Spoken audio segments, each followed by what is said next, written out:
up power. That is, he will concede if the Electoral College votes for Biden. So he had earlier said that he has said that conceding is going to be a very hard thing to do, that he'll be heading to Georgia probably over the weekend, and had said that he doesn't want to talk about a 2024 run just yet. There had been speculation that he would run again in 2024. In fact, he had fed into that speculation that he would be running in 4 years' time, but he's now saying that he will give up power if Electoral College votes for Biden. We do know that in terms of the formality, it has taken on an extra importance this year, given President Trump's legal team has sought to delay that finalisation of these results. The Electoral College, that deadline that we're looking ahead to, is a vote taking place on the 14th of December. All right, let's get you the first word headlines this hour. The number of air passengers in the US this Thanksgiving are the highest since COVID-19 shutdowns were imposed 8 months ago. That's despite people being urged to avoid travel. Global numbers for virus cases continue to rise, with Germany recording 1 million total cases for the first time. London may avoid the UK's toughest virus restrictions when England's lockdown ends next week. Meanwhile, France says intensive care numbers continue to fall. Drug maker AstraZeneca is to launch new vaccine trials amid mounting questions about initial claims and the admission of a manufacturing error. Astra and Oxford University said this week their jab is at least 70% effective, but later said that certain processes had meant that participants had been given different doses. None of the later information was included in the company's original statement.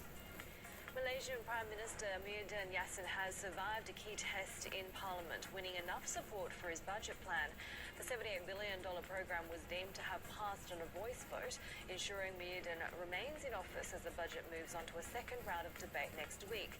The PM remains under pressure, though, with his allies calling for a vote of confidence and a potential election.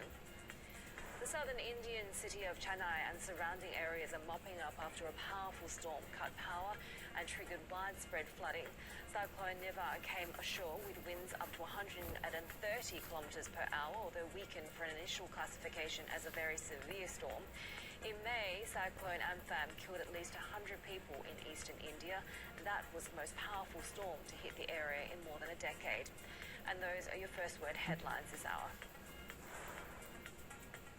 Right, coming up, Black Friday here, kicking off the holiday shopping season. We speak with veteran of the retail industry, Bert Flickinger. He's coming online here in a couple of minutes to talk about how this pandemic is actually changing and adding a little bit of permanence to some of these retail trends.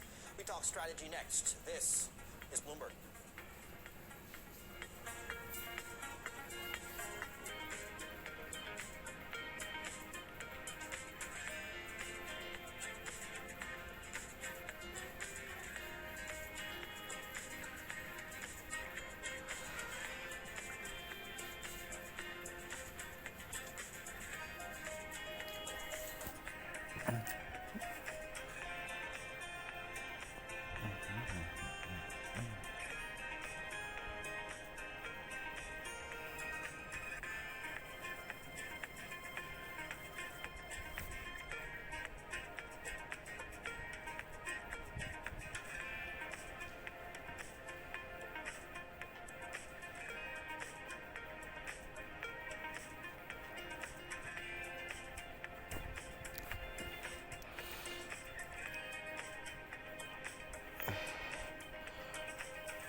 So Black Friday marks the unofficial start to the holiday shopping season, but as with everything that's been happening in this year, 2020, it's going to be a bit different this year. COVID-19 has changed the way that we shop, that retailers obviously have had to adapt. Bloomberg's Ritika Gupta reports.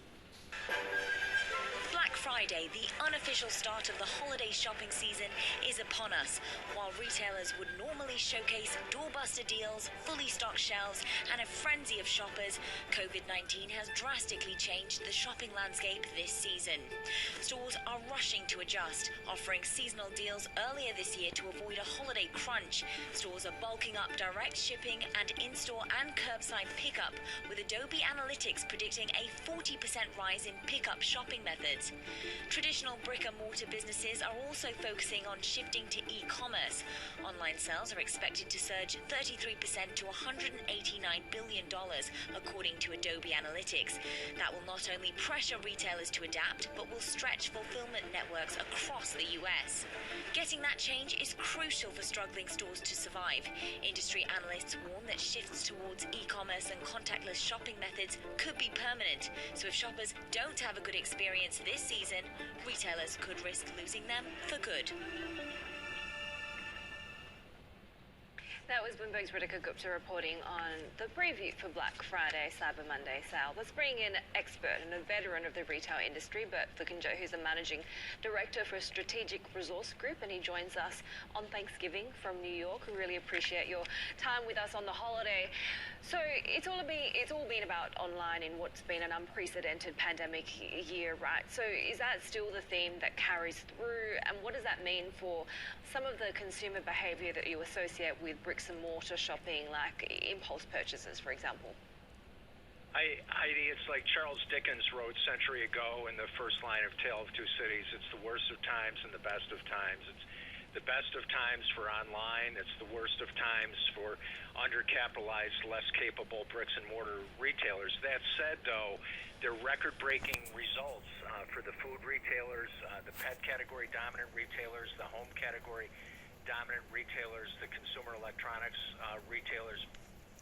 So the retailers that have bricks and mortar with online, with buy online, pick up on curbside or delivery, those retailers are doing well, and there will be a requiem, Heidi, for shopping malls and shopping centers as the wholesale clubs, Costco, BJ's, buy out vacant department stores, and there'll be a requiem as Topgolf and a number of the category dominant chains move from retail power centers to retail shopping malls. So suppliers in the PRC and throughout Australasia, Africa, and the Americas can look forward for a good retail selling season a year from now and starting next summer and in the decade again when we get through the tough times now.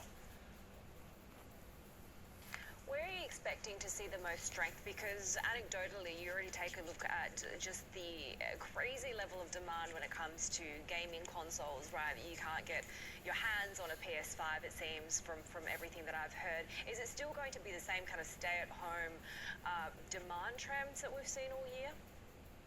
Heidi, you're completely correct. It is stay-at-home demand trends, and you're referencing a very important point that one of the things that will save the movie theaters and save the malls is putting in gaming centers and gaming theaters and gaming indoor arenas in the shopping malls, both for the participants as well as the fans. So it's stay at home now, but ultimately what we're seeing from my alma mater, PricewaterhouseCoopers, is that the millennials, the younger consumers between the ages of 25 to 38 and around those age groups will buy actively online today and will be in the stores aggressively shopping together for Black Friday as well as Small Business Saturday.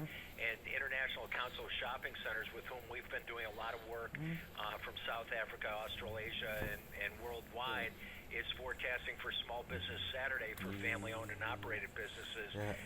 Consumer interest is up 54% for shopping in those stores. So it's idiosyncratic in a word, but at the same time, it's not death of all hope for bricks and mortar retail.